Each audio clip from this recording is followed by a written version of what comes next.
ये कंस कहाँ है, ये पूतना कहाँ है, ये शूर्पणखा कहाँ है, ये हमारे भीतर है। इसी को किल करना है। ये जो हमारी आसुरी वृत्तियां हैं, भगवान कहते हैं मैं तुम्हें स्वदर्शन चक्र देता हूं, तुम स्व का दर्शन करो, सेल्फ रियलाइजेशन करो, गॉड रियलाइजेशन करो।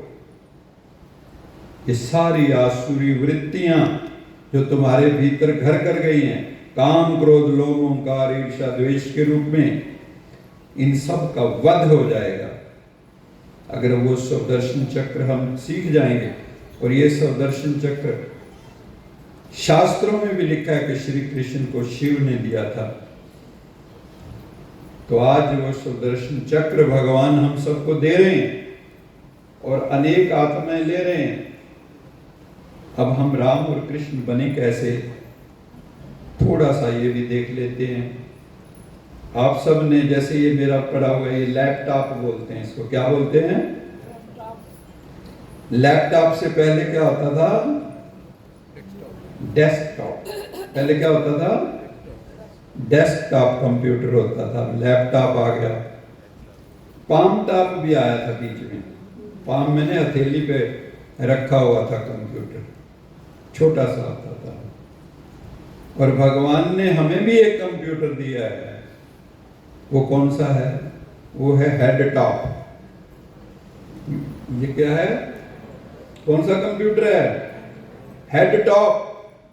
ये देखो, इस शरीर के ऊपर हेड टॉप है, ये कंप्यूटर है सारा। इसमें सारा दिन प्रोसेसिंग होती रहती है। और इसका एक सिद्धांत है कंप्यूटर का, जिन्होंने कंप्यूटर साइंसेस पढ़ी हैं वो जानते। इसका एक सिद्धांत है GIGO, GIGO, garbage in garbage out. अगर कूड़ा डालोगे तो कूड़ा ही बाहर निकलेगा। लेकिन भगवान ने हमें कहा GIGO सिद्धांत तो ठीक, लेकिन गुड इन गुड आउट। अगर गुड डालोगे, इसमें अच्छी अच्छी बातें डालोगे, अच्छे अच्छे संकल्प डालोगे, तो बाहर भी क्या निकलेगा?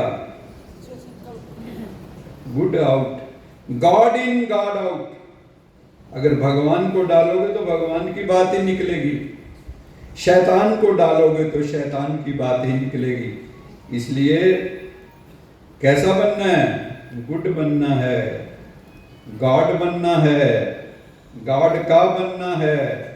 बनना है या नहीं बनना है? बताओ। तो अभी हमें क्या करना होगा दिवाली पे? बाहर तो हमने सफेदियां कर ली, व्हाइट वॉश कर लिए, कहीं गंदगी किसी कोने में ना रहे, लेकिन अपने भीतर की क्लीनलीनेस की, व्हाइट वॉश किया। लक्ष्मी कब आएगी? लक्ष्मी कब आएगी? पूछते हो ना? आ गई लक्ष्मी, आ गई। सारे पूछते हैं।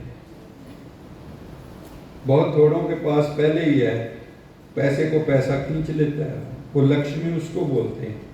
हालांकि लक्ष्मी भी भीतर की बात है। लक्ष्य में जिनका मन लगा हुआ है वो लक्ष्मी पद को पाते हैं। तो कहने का तात्पर्य है,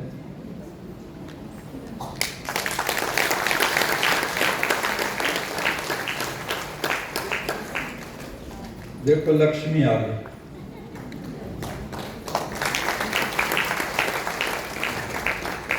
तो लक्ष्मी पूजन हम करते हैं, तो ये समझना है कि लक्ष्मी क्यों नहीं आ रही है।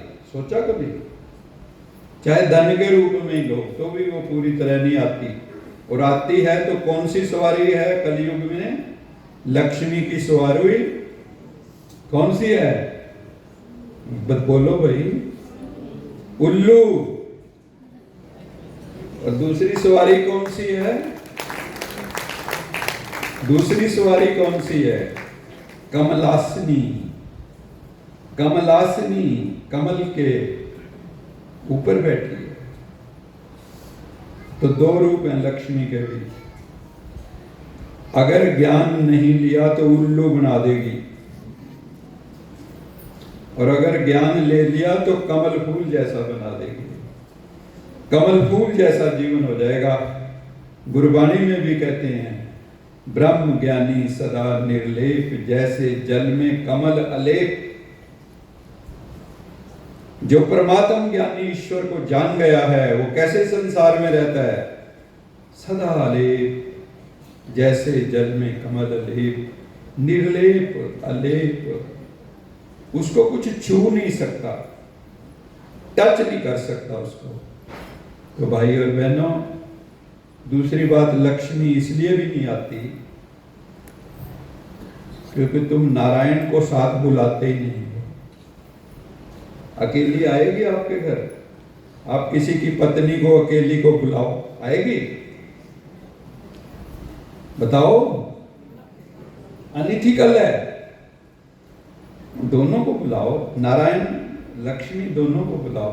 आप लक्ष्मी के पुजारी तो हो गए, नारायण को छोड़ दिया। उस दिन दोनों को बुलाओ। देखना, मैं बता रहा हूं आपको, अगली बार करना, लक्ष्मी भी आएगी, नारायण भी आएंगे। ताली तो बजाओ।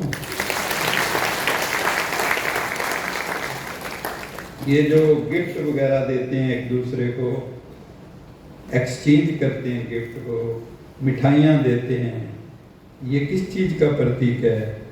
कि आप मधुर हो जाओ, आपकी टंग मधुर हो जाए। नहीं तो टंग के लिए क्या बोलते हैं? Tongue has no bone but it can break many bones.